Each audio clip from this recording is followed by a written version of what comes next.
मोनसे गिदिर खौरां हिजाबनि उनाव आरोबाव फरायसालिमायाव जिन्स आरो टि-शार्ट गाननायखौ बन्द खालामनाय जादों। बेबारनिफ्राय रावबो फरायसाफ्रा देहा नुजानाय जिन्स आरो टि-शार्ट गाननो मोननाय नङा।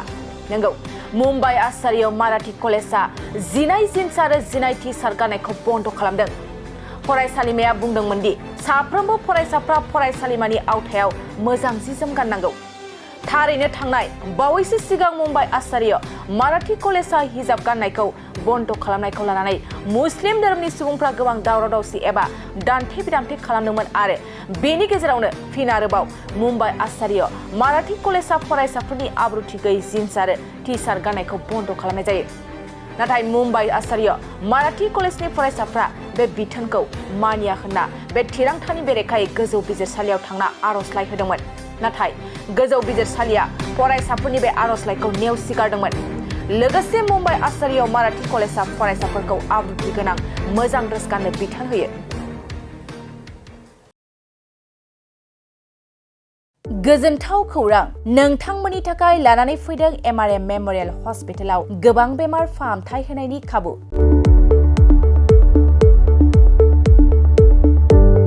बेमारि सुबुंफोरनि थाखाय गोजोनथाव खौरां, MRM मेम'रियेल हस्पिटालाव मोजां रोंग'थि गोनां डक्टरफोरजों बेमारि सुबुंफ्रा मोजां फाहामथाय लानो हानाय सुबिदाखौ लानानै फैबाय MRM मेम'रियेल हस्पिटाला।